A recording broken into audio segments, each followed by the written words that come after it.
Well, I can hardly even stop this thing. It's like being on ice. And although it's got a high, hard, firm pedal in it, you just can't seem to stop the thing. There's a couple of different things underneath the hood of these cars that could be causing that issue. We're going to take a look at them. Some of the things that I discussed in my test drive was the brake power booster, the master cylinder, you got brake shoes, you got brake calipers, but this seems to have a problem where it just doesn't have the assist it needs. It could be a number of different issues, as I discussed, but I think it's more that power brake booster, which gets vacuum supplied to it by the intake manifold. Now in this case, now that I open up the hood, I can see that somebody has put on here what's referred to as a brake canister. It's a vacuum canister, this apparatus over here.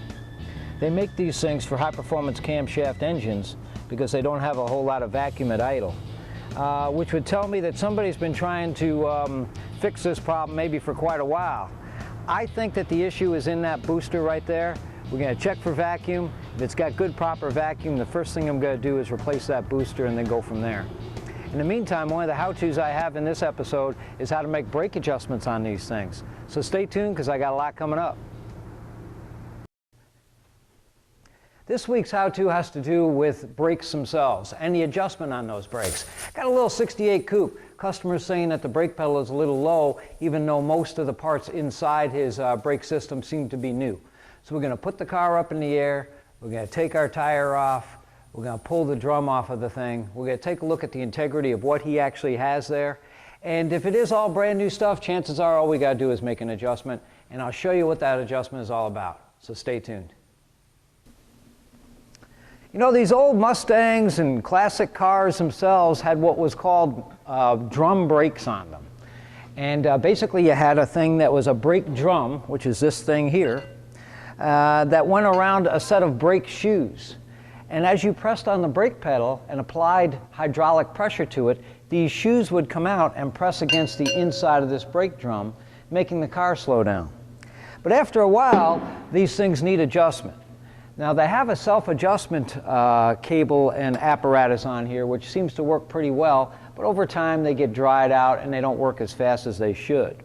What you have inside here is a self-adjuster. This little gear-looking thing here unscrews and screws in and makes the shoes go in and makes the shoes go out. And that's the way you can maintain your adjustment.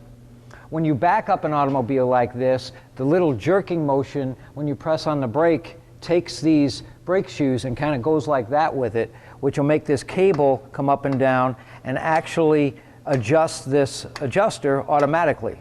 See how that works? Well, a lot of times that's just not enough. So what you'll need is a brake spoon, this is called, or a brake adjustment tool. And on the back of the brake drum, what you have is a little sight hole that you can stick this little spoon through and actually come through the other side and adjust this manually. You'll put the car up in the air, you'll leave the tire and the brake drum on the car, and you'll slowly spin the tire to achieve the brake level of resistance that you're going to want while you're making this adjustment. As you make the adjustment, you'll feel some friction against the brake drum itself, and it'll start slowing the tire down. There's a fine line on where you want to have that brake adjustment. If you have it too much, of course you're going to have the brakes on almost all the time, and you're going to wear your brakes down. If you have it on too little, then of course your brake pedal will be a little on the low side. So you just want to have it where there's a little bit of drag on there, kind of where the brake shoes are resting on it, but not necessarily grabbing on the brake shoes.